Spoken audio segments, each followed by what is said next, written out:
Gate and गेटहब start करते हैं। जितना हमारे लिए इम्पोर्टेंट है सिर्फ उतना ही देखेंगे।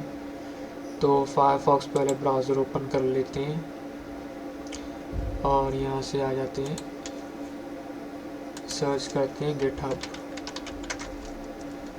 गेटहब सर्च करेंगे, github.com वेबसाइट आएगी, इस पे जाएंगे एंड देन साइन इन पे क्लिक करेंगे।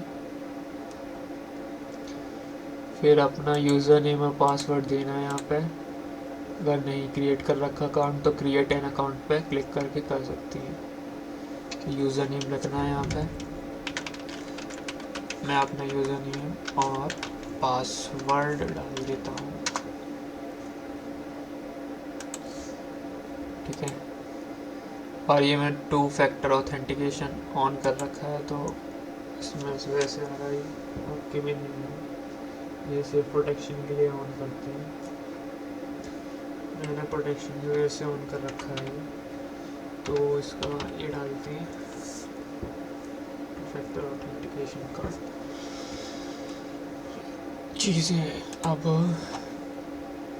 ये रेपोजिटरीज होती हैं इसमें, यानी कि यहाँ पे सारा कोड जो हमने लिखा होता है वो सारा कोड होता है। जैसे कि मैं कोई एक रेपोजिटरी ऑन करता हूँ अपनी, जैसे हमारी रेपोजिटरी है इन्फिस्किल की। ठीक है, तो ये सारा कोड है जो Next.js में लिखा हुआ है। यहाँ पर साइड में आपको ये भी दिख जाएंगी कौन सी लैंग्वेजेस यूज़ हुई हैं, टाइपस्क्रिप्ट, जावास्क्रिप्ट और CSS, ये तीनों लैंग्वेज यूज़ हुई हैं यहाँ पे। ऐसे ही और चीज़ें देख सकते हैं गिटहब पे। मेरी अभी टोटल 59 रेपोजिटरीज हैं एंड नई रेपोजिटरी क्रिएट करनी है तो यहाँ पे न्यू का ऑप्शन आएगा, इस पर क्लिक कर दो, न्यू, फिर रेपोजिटरी का नाम लिख दो टेस्ट रेपो 57। ठीक है, अगर इस नाम से कोई रेपोजिटरी अवेलेबल है तो यहाँ पे लिखा आ जाएगा टेस्ट रेपो 57 इज़ अवेलेबल। ठीक है, अब विजिबिलिटी 2 तरह की होती है, पब्लिक और प्राइवेट। पब्लिक में यानी कि इंटरनेट पे अवेलेबल कोई भी बंदा हमारी रेपोजिटरी को देख सकता है, हमारे कोड बेस को देख सकता है। प्राइवेट रेपो में ये होता है कि हर कोई हमारी रेपो को नहीं देख सकता, सिर्फ हम जिसको अलाउ करेंगे सिर्फ वही देख सकता है। तो हम रखने वाले हैं अभी पब्लिक, और ये बाकी चीज़ें हैं जब एडवांस लेवल पे आ जाते हैं थोड़ा। एंड देन क्रिएट रिपोजिटरी पे क्लिक कर देंगे और फिर भाई साहब ये सब करके आ जाएगा। ठीक है, यहाँ पे कमांड्स दी रखी होती हैं कि इन कमांड से आप अपना कोड पुश कर सकते हैं। तो गिट लॉगिन करेंगे पहले। गिट कैसे लॉगिन करते हैं, सीधा साफ गिट और गिटहब में डिफरेंस ये है कि गिटहब ऑनलाइन कोड को रखने के लिए होता है और गिट क्या होता है, उसी कोड को अपने डिवाइस से पुश करने के लिए कोड को गिटहब पे कोड रखने के लिए गिट यूज़ होता है।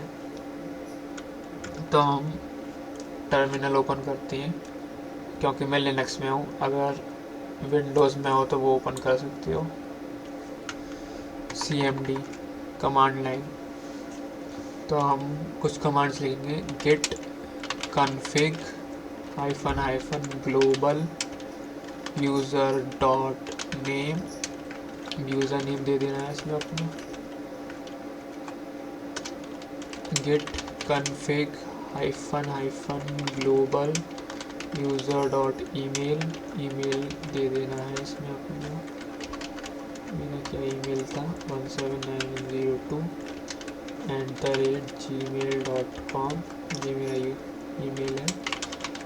git config -global -list, इस कमांड से चेक कर सकते हैं कि हमारे यूज़र नेम और ईमेल क्या क्या सेट है। तो हमारे यूज़र नेम में ये सेट है और ईमेल में ये सेट है। ठीक है, इसके बाद क्लोज कर देना है अपना, फिर वही VS कोड ओपन कर लेना है। कोडियम जैसे हमने ओपन कर लिया VS कोड अपना, VS कोड जैसा ही होता है कोडियम में, ज़्यादा कुछ इसमें डिफरेंस नहीं होता। देन हमें न्यू फोल्डर ओपन कर ले हैं। डॉक्यूमेंट्स में जाके हम एक फ़ोल्डर बना लेते हैं GitHub फोल्डर बना के इसे ओपन कर लेंगे। Yes I trust the author's पे क्लिक कर देना। देन फाइल क्रिएट कर लो एक hello.txt, इतना लिखना है। फाइल में कुछ भी रैंडम चीज़ें दे सकते हैं। माई नेम इज़ अमन, जैसे मैंने ये लिख दिया एंड सेव कर दिया। अब हमें टर्मिनल ओपन करना पड़ेगा। टर्मिनल ओपन करने के लिए कीबोर्ड से भी ओपन कर सकते हैं और माउस क्लिक करके भी ओपन कर सकते हैं। कीबोर्ड से ओपन करने के लिए कंट्रोल प्लस एस्केप के नीचे वाली की, ये क्या आ गया, कंट्रोल प्लस एस्केप के नीचे वाली की, जहाँ पे बैक टिक होगा, इस वाली की को कंट्रोल प्लस इस वाली की को क्लिक करना है हमें। कंट्रोल प्लस बैक टिक बोलती है, बैक टिक। एस्केप के नीचे वाली की को बैक टिक बोलते हैं। कंट्रोल प्लस बैक टिक को हमें दबाना है तो टर्मिनल ओपन हो जाएगा, इसे दोबारा दबाएंगे तो क्लोज हो जाएगा। अगर ऐसे नहीं करना तो हम ऊपर लिख रहा होगा टर्मिनल, जैसे ये लिख रहा है ऊपर टर्मिनल, हेल्प के बगल में लिख रहा है टर्मिनल, इस पर क्लिक करेंगे एंड न्यू टर्मिनल पे क्लिक कर देंगे, टर्मिनल ओपन हो जाएगा। अब हमने जो रेपो क्रिएट करी थी यहाँ पे कमांड्स से रखी है, इनको एक करके डाल देना है। git init लिखना है पहले, ठीक है। git init यानी कि रिपोजिटरी हमारी इनिशियलाइज हो गई, यानी कि गिट अब इसको जो है ट्रैक कर रहा है हमारे फोल्डर को। एंड इसके बाद अगली कमांड है git add readme.md, ने लिख दिया है, लेकिन हम यहाँ पे लिखेंगे git add, और हमें जो फाइल ऐड करनी है अपने कोड बेस में डालने के लिए उसका नेम लिखेंगे hello.txt, ये हमारी फाइल का नेम है। अब ये जो है ऐड हो गई है फाइल, लिखा भी आ गया यहाँ पे a, ठीक है। अब इसके बाद हम कमिट करते हैं, यानी कि हमें क्या मैसेज देना है कि इस मैसेज से हमारा जो है कोड बेस में जाए। अभी थोड़ी देर बाद ये और डिटेल में समझ में आएगा, लेकिन ना समझने की ज़रूरत नहीं है। गिट कमिट -m, इस यहाँ पे कुछ भी दे सकते हैं, जैसे मैंने लिख दिया अमन, ठीक है। यहाँ पे कमांड्स लिख रहे होंगे git commit -m, first commit लिख रहा है हमने, यहाँ पे लिख दिया मैंने अमन, कोई दिक्कत की बात नहीं है, कुछ भी लिख सकते हैं। ये मैंने कर दिया कमिट। अब ये वाली फाइल जो है हमारी ये हो चुकी है कमिट। इसके बाद क्या करना है, इसके बाद हमें ब्रांच सिलेक्ट करनी है, कौन सी ब्रांच में हमें कोड पुश करना है। तो यहाँ पे लिख रहा है गिट ब्रांच -m मेन, इसको कॉपी करके यहाँ पे पेस्ट कर देना है, देन एंटर पर क्लिक कर देना है। फिर उसके बाद गिट रिमोट ऐड ओरिजिन, ठीक है, इससे ओरिजिन ऐड हो जाएगा, यानी कि हमें इस URL पे जो है अपना कोड पुश करना है, इसको मतलब ऐड कर लो, ओरिजिन ऐड कर लो इसको, यानी कि यहाँ पे हमें कोड अपना पुश करना है। ये हमने पेस्ट करके एंटर पे क्लिक कर दिया, एंड फिर लास्ट में हमें ये गिट पुश -u ओरिजिन में ये कमांड कॉपी करनी है और यहाँ पे पेस्ट कर देनी है। इतना करने के बाद जो है एक पॉपअप विंडो खुलेगी, यहाँ पे लिखा होगा द एक्सटेंशन गिटहब, ये लिखा होगा, अलाउ कर देना है इस पर, copy and continue to GitHub, open पे क्लिक कर देना है, अकाउंट सेलेक्ट कर लेना है अपना, देन जो चीज़ कॉपी करी थी उसे Ctrl+V से पेस्ट कर देना है, देन कंटिन्यू कर देना है। इसके बाद ऑथराइज विजुअल स्टूडियो कोड आएगा, इस पर क्लिक कर देना है। फिर इसके बाद जो है हमारा गिट जो है वो कनेक्ट हो जाएगा। यहाँ पे आ भी चुका होगा, ये क्या बात है, यहाँ पे आ भी चुका होगा, ये जो है कमिट हो गया है ब्रांच मेन ब्रांच में। अगर हम इसे रिफ्रेश करेंगे पेज को, जैसे हमने किया रिफ्रेश, ये कोड जो है हमारा इस पे आ चुका है, यानी कि हमारा कोड जो है इस वाले रेपो पे आ चुका है। रेपो एक तरह से फोल्डर समझ सकते हो रेपो को, ठीक है। अब इसके बाद और काफ़ी सारी कमांड होती हैं गिट की, लेकिन बेसिकली यही कमांड्स जो ज़्यादातर यूज़ होती हैं। जैसे हमने मल्टीपल फाइल्स बनाई, फाइल 1, फाइल 2, फाइल 3, ये 3 फाइल्स हमने क्रिएट करी। अब हम चाहते हैं कि हम इन सारी फाइल्स को ऐड कर लें। हमें एक एक करके git add file 1, git add file 2, git add file 3, git add ऐसे ऐसे करके करना ना पड़े। तो इसके लिए एक शॉर्टकट कमांड होती है हमारी, git add point. Git add point का मतलब है कि यानी कि हमारे फोल्डर में जितनी भी फाइल्स हैं वो सारी सिलेक्ट कर लो। तो हमें गिट ऐड डॉट करके जो है हमारी सारी फाइल्स जो है वो सिलेक्ट हो जाएंगी। इतना करना है, हो गई सारी फाइल्स सिलेक्ट। अब ये hello.txt क्यों नहीं हुआ? क्योंकि हमने इसमें कुछ चेंजेस नहीं करे। ये हमारी पहले से हमारे कोड बेस में मौजूद है, इस वजह से ये सिलेक्ट नहीं हुई, ठीक है। तो अब लिखना है हमें commit message, git commit -m, जैसे मैंने दे दिया दिस इज कमिट मैसेज, ये हो गई कमिट। अब हमें लास्ट कमांड डालनी है, git push -u origin main, और एंटर दबा देना है।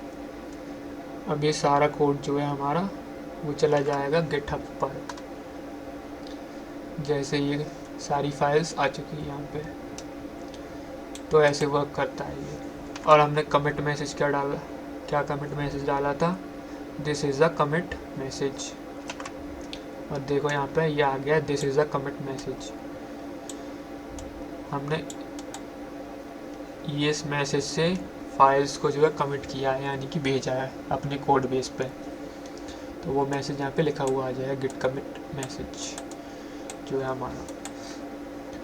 उसके बाद ऐसे और भी हम कर सकते हैं, जैसे मैंने बना ली फाइल 5, ठीक है। इसमें कुछ लिख दिया रैंडम चीज़ें, इसमें कुछ रैंडम लिख दिया, सेव कर दिया। इसमें कुछ रैंडम लिख दिया, इसे भी सेव कर दिया। इसमें कुछ लिख दिया, इसे सेव कर दिया। इसमें और कुछ लिख दिया, इसे भी सेव कर दिया। अब हम चाहते हैं कि हमारी फाइल्स जो हैं, पहले तो ये टर्मिनल क्लियर कर लेते हैं। अब हम चाहते हैं कि ये जो फाइल्स हैं, ये सारी फाइल्स जो हैं हमारे उस पर चली जाएँ, हमारी रेपोजिटरी पे, यानी कि हमारे फोल्डर पे। तो हम लिखेंगे गिट ऐड डॉट, डॉट यानी कि सारी फाइल्स को सिलेक्ट कर लो। तो ये सारी फाइल्स जो है सिलेक्ट हो जाएंगी। फिर उसके बाद जो है लिखना है हमें कमिट मैसेज, लिखना है गिट कमिट -m, हम लिख देना है, कुछ भी लिख देते हैं, मैसेज अमन, ठीक है। ये हमारा कमिट मैसेज हो गया और ये एंटर प्रेस कर देना है हमें। अब लास्ट में कमांड लिखनी है हमें पुश करने के लिए, यानी कि कोड को भेजने के लिए कोड बेस तक, git push -u origin main, और एंटर दबा देना है। अब ये सारी फाइल्स जो हैं यहाँ पे आ जाएंगी। एंटर दबाते हैं, ये सारी फाइल्स जो हैं आ चुकी हैं हमारे कोड बेस पे। जैसे मैं फाइल्स ओपन करके देखता हूँ, इसमें ये लिखा हुआ है, इस वाली फाइल में, इस फाइल में ये लिखा हुआ है, इस फाइल में ये लिखा हुआ है, इस फाइल में ये, ऐसे ही जैसे। अब ठीक है, जैसे ही हमने लिख दी चीज़ें, अब जैसे मेरी फाइल्स जो हैं, अब इसका फ़ायदा क्या हुआ, जैसे मेरी फाइल्स जो हैं ये मैंने मान लो डिलीट कर दी, या कैसे भी डिलीट हो गई। अब मेरे पास ये फाइल्स नहीं है। अब मैं चाहता हूँ कि ये फाइल्स मेरे इस वाले फोल्डर के अंदर आ जाएं। तो उसके लिए एक कमांड होती है गिट क्लोन करके, ठीक है। यहाँ पे कोड का ऑप्शन होगा, इस पर क्लिक करना है और इसे कॉपी कर लेना है। ये URL जो दे रखा है इसे कॉपी कर लो। देन लिखना है हमें git clone और पेस्ट कर देनी है वो लिंक जो हमने वहाँ से कॉपी करी थी। इसको एंटर पे क्लिक करना है। अब ये जो है क्लोनिंग हो जाएगी, यानी कि ये हमारी सारी फाइल्स जो है हमारे सिस्टम पे वापस आ चुकी हैं। ये फ़ायदा होता है हमारा गिट गिटअप यूज़ करने का, और मेनली इसी कामों में यूज़ होता है गिट गिटअप डेली यूज़ में।